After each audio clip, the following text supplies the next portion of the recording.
নমস্কার বন্ধুরা, তোমাদের সবাইকে স্বাগত জানাই আমাদের চ্যানেলে। আজকে আলোচনা করে চলেছি কর্মসংস্থান পেপার নিয়ে। তোমাদের কিন্তু এই মাসে তোমাদের প্রায় 2 লক্ষর কাছাকাছি তোমাদের কিন্তু নতুন ভ্যাকেন্সির আবেদন চলছে বিভিন্ন পোস্টে। এবং তার পাশে তোমাদের রয়েছে তোমাদের কলকাতা পুলিশ বা তোমাদের ডাব্লিউবিপি, ওয়েস্টবেঙ্গল পুলিশ বা তোমাদের ডাব্লিউবিপি এসআই, এগুলোর পরীক্ষা তোমাদের কোভাবে স্পষ্টভাবে তোমাদের কর্মসংস্থান পেপার তোমাদের কিন্তু জানানো হয়েছে। তাই না তোমরা প্রথম থেকে অবশ্যই দেখো, তোমাদের জন্য প্রচুর পরিমাণে হেল্প হবে ভিডিওটি। আর তোমরা যারা নতুন রয়েছো নিশ্চয়ই চ্যানেলটি লাইক করতে ভুলো না নতুন নতুন আপডেট দিতে। প্রথম রয়েছে রাজ্য কেন্দ্রীয় সরকারের যেসব পদে এখনও দরখাস্ত করতে পারবে, যেগুলো পদে তোমরা এখন আবেদন করতে পারবে, যেগুলো পোস্ট তোমাদের রয়েছে, যেমন রয়েছে তোমাদের পশ্চিমবঙ্গে পুলিশে রাইফেলম্যানে নিয়োগ করা হচ্ছে। যেখানে তোমরা যারা মাধ্যমিক পাস করেছো তোমরা নিশ্চয়ই এখানে আবেদন করতে পারবে। শূন্যপদ রয়েছে 400টি, এই ওয়েবসাইটে তোমরা আবেদন করতে পারবে। তারপরে তোমাদের রয়েছে সেনাবাহিনীতে নার্সিং কোর্স পড়িয়ে চাকরি দেওয়া হচ্ছে তোমাদের। তোমরা যারা উচ্চ মাধ্যমিক করে পাস করে রয়েছে তোমরা নিশ্চয়ই এখানে আবেদন করতে পারবে। আর তোমাদের শূন্যপদ রয়েছে 220টি, শেষ তারিখ রয়েছে, শেষ তারিখ তোমাদের বলে দেওয়া হয়নি, এই ওয়েবসাইটের মাধ্যমে তোমরা আবেদন করতে পারবে। তারপরে তোমাদের রয়েছে বিমান বাহিনীতে অগ্নিবীর বায়ু, যেখানে তোমরা উচ্চ মাধ্যমিক পাস করে থাকলে তোমরা আবেদন করতে পারবে। তোমাদের শূন্যপদ তোমাদের কিন্তু বলে দেওয়া হয়নি, শেষ তারিখ রয়েছে 28/7/2024, এই ওয়েবসাইটে তোমরা আবেদন করতে পারবে। তারপরে তোমাদের রয়েছে কম্বাইন্ড গ্র্যাজুয়েট লেভেল পরীক্ষার মাধ্যমে অফিসে নিয়োগ করা হচ্ছে, যেখানে তোমাদের গ্র্যাজুয়েট পাস হতে হবে। শূন্যপদ রয়েছে প্রচুর পরিমাণে, তোমাদের রয়েছে 17,727টি। আর তোমরা শেষ তারিখ রয়েছে 24/7/2024, এর মাধ্যমে তোমরা আবেদন করতে পারবে। তারপরে তোমাদের রয়েছে আইটিবিপি পুলিশে এডুকেশন কাউন্সিলিংয়ে, যেখানে তোমাদের গ্র্যাজুয়েট পাস তোমরা যারা করে রয়েছে নিশ্চয়ই এখানে আবেদন করতে পারবে। তোমাদের শূন্যপদ রয়েছে 112টি, শেষ তারিখ রয়েছে 9/8/2024, তোমরা আবেদন করতে পারবে। তারপরে তোমাদের রয়েছে স্টাফ সিলেকশনের মাধ্যমে কেন্দ্রীয় সরকারের এমটিএসে বা হাবিলদার পদে তোমাদের নিয়োগ করা আছে, যেখানে তোমাদের মাধ্যমিক পাস করতে থাকলে তোমরা এখানে আবেদন করতে পারবে। শূন্যপদ তোমাদের কিন্তু প্রচুর পরিমাণে রয়েছে 8,326টি। আর তোমাদের শেষ তারিখ রয়েছে 31/7/2024, এক্ষেত্রে আবেদন করতে পারবে। আর তোমাদের এমটিএসি কিন্তু একটি মাত্র তোমাদের নিয়োগ পরীক্ষা হবে, এই পরীক্ষার মাধ্যমে তোমাদের নিয়োগ প্রক্রিয়া সম্পূর্ণ হবে। তারপর রয়েছে স্টিল অথরিটি ম্যানেজমেন্ট ট্রেনিং, যেখানে গ্র্যাজুয়েট পাস তোমরা যারা করে রয়েছে তোমরা এখানে আবেদন করতে পারবে। শূন্যপদ রয়েছে 249টি, শেষ তারিখ রয়েছে 25/7/2024, এফসাইটে তোমরা আবেদন করতে পারবে। তারপর তোমাদের রয়েছে প্রতিরক্ষা সংস্থা অ্যাপ্রেন্টিস নিয়োগ করা হচ্ছে, যেখানে তোমরা যারা মাধ্যমিক পাস করেছো বা তোমরা মাধ্যমিক পাস তোমরা যারা আইটিআই করেছো তোমরা কিন্তু এখানে আবেদন করতে পারবে। আইটিআই করা না থাকলে তোমরা কিন্তু এখানে আবেদন করতে পারবে না। শূন্যপদ রয়েছে 90টি, শেষ তারিখ রয়েছে 26/7/2024, এফসাইটে তোমরা আবেদন করতে পারবে। তারপরে তোমাদের রয়েছে ইন্ডাস্ট্রি অর্ডিন্যান্স ফ্যাক্টরিতে অ্যাপ্রেন্টিস নিয়োগ করা হচ্ছে, যেখানে আইটিআই পাস যোগ্যতায়। শূন্যপদ রয়েছে 87টি, শেষ তারিখ রয়েছে 26/7/2024, আবেদন করতে পারবে। তারপরে তোমাদের রয়েছে Siliguri municipal corporation health worker, যেখানে তোমাদের মাধ্যমিক পাস করতে হলে তোমরা এখানে আবেদন করতে পারবে। শূন্যপদ রয়েছে 35টি, শেষ তারিখ রয়েছে 26/7/2024, তোমরা আবেদন করতে পারবে। তারপরে তোমাদের রয়েছে ডাক বিভাগে গ্রামীণ ডাক সেবক, যেখানে তোমরা মাধ্যমিক পাস করে থাকলে তোমরা এখানে আবেদন করতে পারবে। তোমাদের শূন্যপদ কিন্তু প্রচুর পরিমাণ শূন্যপদ রয়েছে, যেখানে রয়েছে 44,228টি, এবং তোমাদের শেষ তারিখ রাখা হয়েছে 5/8/2024, এর আবেদন করতে পারবে। তবে তোমরা এখানে অ্যাপ্লিকেশন করবে যাদের তোমাদের মাধ্যমিকে 90%-এর উপরে তোমাদের যাদের নম্বর রয়েছে, তোমরা এখানে আবেদন করবে। নাহলে তোমরা কিন্তু এখানে আবেদন করে তোমাদের কোনো লাভ হবে না, কিন্তু এখানে তোমাদের কিন্তু 90 উপরে পড়তে পারি কিন্তু কাট অফ যায়। তারপর রয়েছে ইন্ডিয়ান অয়েলে জুনিয়র ইঞ্জিনিয়ারিং পদে নিয়োগ করা হচ্ছে, যেখানে ডিপ্লোমা এবং গ্র্যাজুয়েট পাস করতে থাকলে তোমরা আবেদন করতে পারবে। শূন্যপদ রয়েছে 362টি, তোমাদের 21/8/2024, এর সাথে তোমরা আবেদন করতে পারবে। তোমাদের রয়েছে প্রতিরক্ষা সংস্থায় চার্জ মেনে নিয়োগ করা হচ্ছে, যেখানে তোমরা আইটি পাস করে থাকলে তোমরা এখানে আবেদন করতে পারবে। শূন্যপদ রয়েছে 734টি, শেষ তারিখ রয়েছে 2/8/2024, তোমরা আবেদন করতে পারবে। তারপর তোমাদের রয়েছে ইন্ডিয়ান ব্যাংকে অ্যাপ্রেন্টিস, যেখানে গ্র্যাজুয়েট পাস থাকলে তোমরা আবেদন করতে পারবে। শূন্যপদ রয়েছে 1500, শেষ তারিখ রয়েছে 31/7/2024, এই বিষয়টি তোমরা আবেদন করতে পারবে। তারপরে তোমাদের রয়েছে ইন্ডো তিব্বত সীমান্তে তোমাদের ট্রেডসম্যানে নিয়োগ করা হচ্ছে, যেখানে তোমাদের আইটিআই পাস করে থাকলে তোমরা এখানে আবেদন করতে পারবে। শূন্যপদ রয়েছে 51টি, শেষ তারিখ রয়েছে 18/8/2024, এই বিষয়টি আবেদন করতে পারবে। এবার রয়েছে রাজ্য কেন্দ্রীয় সরকারের কোন পরীক্ষা তোমাদের কবে নেওয়া হবে, কিছু পরীক্ষার তারিখ তোমাদের বলে দেওয়া হয়েছে। যেমন প্রথমে তোমাদের রয়েছে আইবিপিএসের গ্রামীণ ব্যাংকের অফিসার অ্যাসিস্ট্যান্ট অফিসার স্কেল 1 পদের প্রিলিমিনারি পরীক্ষা, যেটা নেওয়া হচ্ছে 3, 4, 10, 17 এবং তারপরে তোমাদের রয়েছে 18 আগস্ট। তারপরে হচ্ছে আইবিপিএসের গ্রামীণ ব্যাংকের অফিসার স্কেল 2 এবং 3 পরীক্ষা নেওয়া হচ্ছে 29 সেপ্টেম্বর। তারপরে হচ্ছে নার্সিংয়ে এনএম এবং জিএনএম ভর্তির পরীক্ষা, তাদের কিন্তু পরীক্ষা নেওয়া হচ্ছে, যেটা তোমাদের পরীক্ষা কিন্তু হওয়ার কথা ছিল, সেই তারিখ তোমাদের ক্যান্সেল হয়েছে, আবার তোমাদের নতুন তারিখ দেওয়া হয়েছে, যেটা রয়েছে 4 আগস্ট। তারপর হচ্ছে ডাব্লিউবিসিএস 2023 মেন্স পরীক্ষা, তোমাদের কিন্তু প্রিলিমিনারি তোমাদের পরীক্ষার কিন্তু রেজাল্ট বেরিয়েছে, শেষ দিন হলো। তারপরে তোমাদের কিন্তু মেন পরীক্ষার তারিখ তোমাদের বলে দেওয়া হলো, যেটা রয়েছে 16, 17, 18 এবং 20 আগস্ট। তারপর রয়েছে ইউজিসি নেট পরীক্ষা, যেটা পরীক্ষা নেওয়া হচ্ছে 21 আগস্ট এবং 4 সেপ্টেম্বর। তারপর হচ্ছে পিএসসির ক্লার্কশিপ পরীক্ষা, এটা কিন্তু তোমাদের ডেট কিন্তু কনফার্ম হয়ে গেছে, যেটা রয়েছে 16 এবং 17 নম্বর তোমাদের পরীক্ষা হচ্ছে। তারপর হচ্ছে পিএসসির মিসেলিনিয়াস সার্ভিসের পরীক্ষা 2023-এর, যেটা নেওয়া হচ্ছে 15 সেপ্টেম্বর। তারপর হচ্ছে কনস্টেবল জিডি পরীক্ষা, যেটা নেওয়া হচ্ছে জানুয়ারি ফেব্রুয়ারি 2025-এ। তোমরা যারা এসএসজিডিতে পাস করতে পারোনি, তোমাদের কিন্তু আবার নতুন করে রিক্রুটমেন্ট তোমাদের কিন্তু এই বছরই বেরোবে, আর তোমাদের পরীক্ষা হবে কিন্তু জানুয়ারি থেকে ফেব্রুয়ারি মাসের মধ্যে। তারপর রয়েছে এসএসসি সিজিএল পরীক্ষা, যেটা নেওয়া হচ্ছে সেপ্টেম্বর থেকে অক্টোবর মাসে। তারপর হচ্ছে এসএসসি এমটিএস 2024 পরীক্ষা, যেটা নেওয়া হচ্ছে অক্টোবর থেকে নভেম্বর মাসে। তারপর হচ্ছে রেলের অ্যাসিস্ট্যান্ট লোকো পাইলট ওদের পরীক্ষা, যেটা নেওয়া হচ্ছে আগস্ট অক্টোবর মাসে। তারপর রয়েছে পিএসসি ডাব্লিউবিসিএস 2024 প্রিলিমিনারি পরীক্ষা, যেটা নেওয়া হচ্ছে 15 ডিসেম্বর। তারপর হচ্ছে পিএসসির অডিট অ্যান্ড অ্যাকাউন্ট সার্ভিস পরীক্ষা, যেটা নেওয়া হচ্ছে 27 অক্টোবর। তারপর হচ্ছে আইবিপিএসের ক্লার্ক পরীক্ষা, যেটা নেওয়া হচ্ছে আগস্ট মাসে। তারপর হচ্ছে ইউপিএসসি সিএপিএফ তোমাদের 2024 পরীক্ষা নেওয়া হচ্ছে 4 আগস্ট। এরপর রয়েছে তোমাদের পুলিশের চাকরি, কলকাতা পুলিশ এবং পশ্চিমবঙ্গ পুলিশ কনস্টেবল পদের পরীক্ষা কবে হবে? তোমরা কিন্তু এটার জন্য প্রিপারেশান নিচ্ছ। ওয়েস্ট বেঙ্গলের বেশিজন স্টুডেন্ট কিন্তু এটার জন্য প্রিপারেশান নেই, যেটা রয়েছে এখনও পরীক্ষার তারিখ ঠিক হয়নি, তবে পরীক্ষা সেপ্টেম্বর থেকে নভেম্বরের মধ্যে হতে পারে। মানে তোমাদের পরীক্ষা কিন্তু এখনও কনফার্ম হচ্ছে না যে তোমাদের 2024-এ তোমাদের কিন্তু পরীক্ষা হবে। তোমাদের 2024 পরীক্ষা কিন্তু হতে পারলে নভেম্বর মাসে তোমাদের একটা হওয়ার সম্ভাবনা রয়েছে, তাহলে তোমাদের কিন্তু জানুয়ারি থেকে ফেব্রুয়ারি মাসে তোমাদের কিন্তু 2025 পরীক্ষা এটা কিন্তু হওয়ার প্রচুর সম্ভাবনা রয়েছে। কারণ ওয়েস্ট বেঙ্গল মানে পিআরবি বোর্ড তোমাদের কিন্তু প্রত্যেকবারই কিন্তু যে কোনো রিকমেন্ডে বের করছে, তারা পরীক্ষা কিন্তু 1 বছর পরেই তারা কিন্তু নেই। তোমাদের পরীক্ষা কিন্তু 2024 সালের তোমাদের কিন্তু পরীক্ষা হওয়ার সম্ভাবনা প্রচুর কম রয়েছে, তবে তোমরা কিন্তু প্রিপারেশান চালিয়ে যাও। এরপর তোমাদের রয়েছে পশ্চিমবঙ্গ পুলিশ কনস্টেবল পদের পরীক্ষা কবে হবে?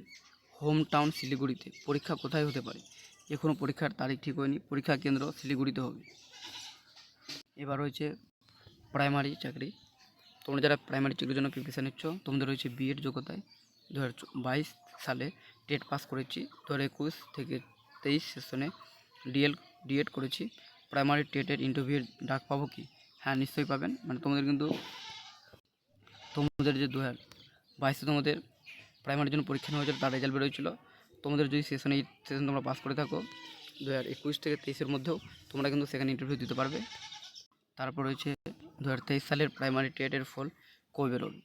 ফল আগস্টের মধ্যে বেরোনোর সম্ভাবনা রয়েছে। তারপর হচ্ছে বিএড পাস করা প্রার্থীরা প্রাইমারি টেট পরীক্ষা পাস করলে প্রাইমারি টেটের জন্য ইন্টারভিউ দিতে পারবে। তাদের জন্য বলা হচ্ছে সম্প্রতি সুপ্রিম কোর্ট এক রায় জানিয়েছেন, প্রাইমারি টিচার পদে চাকরির জন্য যাদের ডিএলএড ও বিএড উভয় যোগ্যতা আছে ও প্রাইমারি টিচার পদের ফর্মে শুধুমাত্র বিএড যোগ্যতা দিয়েছিলেন, তারা ডিএলএড যোগ্যতা না দেখিয়ে থাকলেও প্রাইমারি টেটের ইন্টারভিউ ডাক পাবে।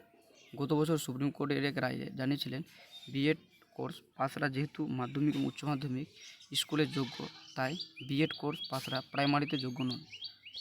তারপরে তোমাদের বলা হয়েছে শুধুমাত্র ডিএল পাসরাই প্রাইমারিতে যোগ্য। প্রাইমারি টেটের 2022 সালের বিজ্ঞপ্তি উল্লেখ ছিল ডিএলএড ও বিএড উভয় প্রার্থী যোগ্য, তাই বহু প্রার্থী ডিএলএড যোগ্যতা না দেখিয়েও বিএড যোগ্যতা দেখিয়েছিলেন। পরে সুপ্রিম কোর্ট রায়ে বিএড পাসরা প্রাইমারিতে যোগ্য নয় বলে জানানো হয়। এজন্য বহু প্রার্থী বিভাগে পড়ে ও হাইকোর্টের মামলা করে হাইকোর্ট রায় দিয়েছিলেন 2022 সালের প্রাইমারি ফর্মে ডিএলএড যোগ্যতা না দেখে থাকলেও যোগ্য বলে বিবেচিত হবে। এরপর প্রাথমিক শিক্ষা পর্ষদ সুপ্রিম কোর্টে এই রায়ের বিরুদ্ধে মামলা করে। সম্প্রতি সুপ্রিম কোর্ট রায় দিয়েছে প্রাইমারি ফর্মে যারা ডিএলএড বা বিএড উভয় যোগ্যতা থাকা সত্ত্বেও শুধুমাত্র বিএড যোগ্যতা দেখিয়েছিলেন, তাদের প্রাইমারি ইন্টারভিউয়ের ডাক পেতে অসুবিধা হবে। এরপর রয়েছে ডাক বিভাগের চাকরি, যেখানে শূন্যপদ তোমাদের কিন্তু প্রচুর পরিমাণে তোমাদের 44,000 কাছাকাছি তোমাদের শূন্যপদ রয়েছে, তার থেকে বেশি কিন্তু। যেখানে বলা হয়েছে ডাক বিভাগে গ্রামীণ ডাক সেবক পদের বিজ্ঞপ্তি বেরিয়েছে, তা কর্মসংস্থান পত্রিকায় পড়ে জানতে পারেন। এই পদে কিভাবে প্রার্থী বাছাই করা হয়, লিখিত পরীক্ষা হয় কি, তোমাদের লিখিত পরীক্ষা হবে কিনা এখানে কোশ্চেন পেপার তোমাদের বলে দেওয়া হয়েছে। ভারতীয় ডাক বিভাগে গ্রামীণ ডাক সেবক পদে এবছর প্রায় 44,000 শূন্যপদের জন্য সম্প্রতি বিজ্ঞপ্তি বেরিয়েছে। প্রার্থী বাছাইয়ের জন্য মাধ্যমিকে পাওয়া নম্বর দেখে মেধা তালিকা তৈরি হয়, তারপর সার্টিফিকেট ভেরিফিকেশন হয়। তারপর রয়েছে জিডিএস পদে প্রার্থী বাছাই হয় মাধ্যমিকে পাওয়া নম্বর দেখে, কোনো লিখিত পরীক্ষা হয় না, কাট অফ নম্বর ডিভিশন অনুযায়ী কম বেশি হয়। মানে তোমাদের কিন্তু তোমরা যে মাধ্যমিকের যে নম্বর পেয়েছো সেই নম্বর তোমাদের পার্সেন্টেজ দেখে তোমাদের কিন্তু এখানে মেরিট লিস্ট তৈরি হবে। তো প্রতি বছরই কিন্তু তোমাদের বলে দিই 90% উপর যারা থাকে তারাই কিন্তু এই জবটা তারা পেয়ে থাকে, আর যারা নিচে থাকে তারা কিন্তু এখন পায় না। তোমরা জানো করোনা ভাইরাস চলাকালীন তোমাদের কিন্তু পরীক্ষা হয়নি, সেখানে তারা কিন্তু প্রচণ্ড স্টুডেন্ট রয়েছে যারা 90% উপর পেয়েছে। তাহলে তোমরা যারা এবার রয়েছে তোমাদের পিএসসির অডিট অ্যান্ড অ্যাকাউন্টস সার্ভিস পরীক্ষার বিজ্ঞপ্তি এবছর কবে বেরোবে। তারপরে বলা হয়েছে এখানে 2023 সালের West Bengal audit and accounts service পরীক্ষার বিজ্ঞপ্তি আগস্টে বেরোবে। প্রিলিমিনারি পরীক্ষা হবে 27 অক্টোবর। তারপর হচ্ছে পিএসসি ক্লার্কশিপ পরীক্ষায় প্রেফারেন্স অনুযায়ী কোনো দপ্তরের চাকরি হয়, এই পদে পদোন্নতি কেমন হয়, ডিরেক্টর, সেক্রেটারি। তারপর তোমাদের বলা হয়েছে বলতে কী বোঝানো হয়েছে, আর তোমাদের এখানে বলা হয়েছে যে রাজ্য সরকারের অফিসগুলিকে সাধারণত 3টি স্তরে ভাগ করা হয়। প্রথমে রয়েছে সেক্রেটারি, দ্বিতীয় রয়েছে ডিরেক্টর এবং তৃতীয় রয়েছে রিজিওনাল অফিস। সেক্রেটারি দপ্তর হলো যেখানে সাধারণ মন্ত্রীর শৌচালয় থাকে, যেমন নবান্ন, রাইটার্স বিল্ডিং, বিকাশ ভবন, উত্তরবঙ্গ কন্যা ইত্যাদি। তারপর তোমাদের রয়েছে ডিরেক্টর, যেমন বলা দপ্তর হলো সংশ্লিষ্ট দপ্তরের প্রধান কার্যালয়ের অফিস, সেটি কলকাতায় হতে পারে কিংবা জেলায় হতে পারে। রিজিওনাল অফিস সবসময় জেলায় থাকে। সেক্রেটারি দপ্তরের চাকরি পেলে পদের নাম হবে লোয়ার ডিভিশন অ্যাসিস্ট্যান্ট। তারপর তোমাদের রয়েছে পোস্ট অফিসের চাকরি। 2017 সালে ওবিসি সার্টিফিকেট দিয়ে পোস্ট অফিসের ব্রাঞ্চ পোস্ট মাস্টার ও অ্যাসিস্ট্যান্ট ব্রাঞ্চ পোস্ট মাস্টার পদের জন্য দরখাস্ত করতে পারবো কি। এখানে বলা হয়েছে 2010 সালের পরের ওবিসি সার্টিফিকেট দিয়ে দরখাস্ত করলে ওবিসি ক্যাটাগরিতে সুযোগ পাবেন না, সাধারণ প্রার্থী হিসেবে যোগ্য হবেন। তবে 2010 সালের আগের ওবিসি সার্টিফিকেট দিয়েও ওবিসি ক্যাটাগরিতে দরখাস্ত করতে পারবেন। তারপরে তোমাদের রয়েছে কোর্স এবং ট্রেনিং। তোমরা যারা কোর্স করতে চাও বিভিন্ন, সেই কোর্সের তোমাদের কিছু নোটিফিকেশন রয়েছে, যেমন রয়েছে আইটিআই কোর্সে ভর্তি বিজ্ঞপ্তি কবে বেরোবে, বয়স ও যোগ্যতা কেমন লাগে। তোমরা যারা আইটিআই করছো তোমরা ভেবেছো, তোমাদের এখানে বলা হয়েছে আইটিআই কোর্সে ভর্তির বিজ্ঞপ্তি বেরোয় সাধারণত এপ্রিল মে মাস নাগাদ। আইটিআইগুলিতে দু বিভাগ তোমাদের ভাগ করা হয়। প্রথম দুটি ট্রেড রয়েছে, প্রথম রয়েছে এম গ্রুপ, তোমরা যারা মাধ্যমিক পাস করেছো, আর তারপরে তোমাদের রয়েছে সেকেন্ড থাকে যেটা ই গ্রুপ, যেটা রয়েছে তোমরা ক্লাস 8 পাস করেছো। আর তোমাদের কিছু কিছু ক্ষেত্রেও কিন্তু এখানে তোমাদের 2 বছরের তোমাদের কোর্স থাকে, আবার কিছু কিছু তোমাদের 1 বছরেও তোমাদের কিন্তু আইটিআই কোর্স থাকে। যেমন তোমাদের এখানে বলে দেওয়া রয়েছে তোমাদের যেগুলো 2 বছরের কোর্স রয়েছে, যেমন রয়েছে তোমাদের carpenter, mason, sheet metal worker, welder, painter, general. তারপর তোমাদের রয়েছে ওয়ারম্যান, কাটিং অ্যান্ড সিউইং। তারপর তোমাদের রয়েছে টেকনোলজি। তোমাদের এগুলো রয়েছে তোমাদের এগুলো যে পড়তে রয়েছে তোমাদের কিন্তু 2 বছরের তোমাদের রয়েছে, আর বাকি যে অন্যান্যগুলো রয়েছে সেগুলো ট্রেড তোমাদের কিন্তু 1 বছরের হয়ে থাকে।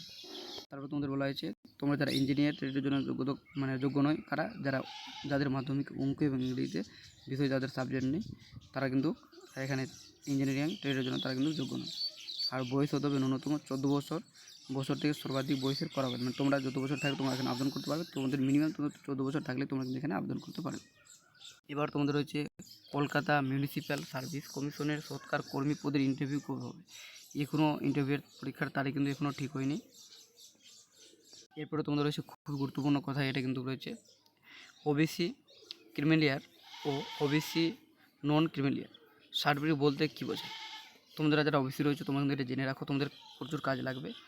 এখানে বলা হয়েছে কী করে বুঝবো আমার সার্টিফিকেট যে তোমাদের রয়েছে সেটা রয়েছে তোমাদের রয়েছে নন ক্রিমিলিয়ার বা তোমাদের ক্রিমিলিয়ার। তোমাদের এখানে বলা হয়েছে যাদের পারিবারিক বার্ষিক আয় 8 লাখ টাকার বেশি তারা হলেন ওবিসি ক্রিমিলিয়ার প্রার্থী, আর যাদের পারিবারিক আয় 8 লাখ টাকার নিচে তারা হলেন নন ক্রিমিলিয়ার প্রার্থী। তোমরা বুঝে নিলে তোমাদের কিন্তু এখানে পারিবারিক আয় তোমাদের 1 বছর যেটা 8,000 তোমাদের যদি উপরে থাকে তাহলে সেটা হলো তোমরা হয়ে যায় মানে ক্রিমিলিয়ার। আর নন ক্রিমিলিয়ার তারা হলো যারা 8 বছর পারিবারিক আয় যাদের কম রয়েছে। এরপর রয়েছে রেলের চাকরি। রেলের এনটিপিসি ক্যাটাগরি বিজ্ঞপ্তি কবে বেরোবে? সম্প্রতি রেলের জুনিয়র ইঞ্জিনিয়ার পদের বিজ্ঞপ্তি বেরিয়েছে। এরপর তোমাদের এনটিপিসি ক্যাটাগরির বিজ্ঞপ্তি তোমাদের বেরোতে পারে। তারপর তোমাদের রয়েছে রেলে তোমাদের প্রচুর পরিমাণে ভ্যাকেন্সি তোমাদের কিন্তু আবেদন চলছে, যেখানে রয়েছে 7,951টি জুনিয়র ইঞ্জিনিয়ারিং সুপারভাইজার পদে তোমাদের নিয়োগ করা হচ্ছে। আর তোমরা যারা ডিপ্লোমা ইঞ্জিনিয়ারিংয়ের জন্য বয়সের কিন্তু 3 বছর বেড়ে তোমাদের 36 বছর তোমাদের করা হলো, তোমাদের কিন্তু বয়স কিন্তু এটাতে বাড়ানো হলো বয়স সীমা। তারপরে তোমাদের রয়েছে মধ্য রেলে তোমাদের কিন্তু আবেদন চলছে, যেখানে তোমাদের শূন্যপদ রয়েছে 2424টি তোমাদের অ্যাপ্রেন্টিসে তোমাদের কিন্তু নিয়োগ হচ্ছে। প্রচুর পরিমাণে তোমাদের কিন্তু এখানে ভ্যাকেন্সি রয়েছে। তোমরা যারা আইটিআই করেছো তোমরা কিন্তু এখানে আবেদন করতে পারবে, নাহলে তোমরা কিন্তু এখানে আবেদন করতে পারবে না। তারপরে তোমাদের এনটিপিসিতে তোমাদের কিন্তু 136টি সার্ভেয়ার তোমাদের নিয়োগ করা হচ্ছে। তারপরে তোমাদের রয়েছে 175টি নার্স এবং টেকনিশিয়ান পদে তোমাদের কিন্তু নিয়োগ করা হচ্ছে। তার পাশে তোমাদের কিন্তু রেলে তোমাদের কিন্তু প্রায় 1.5 লক্ষর কাছে তোমাদের কিন্তু নিয়োগ হতে চলেছে। তোমরা কিন্তু এর নোটিফিকেশন খুব তাড়াতাড়ি তোমাদের কিন্তু বের হতে চলেছে। এটাই ছিল কর্মসংস্থানের ব্যাপারে তোমাদের সমস্ত আপডেট। তোমাদের ভিডিও যদি ভালো লাগে নিশ্চয়ই লাইক এবং সাবস্ক্রাইব করতে ভুলো না। নতুন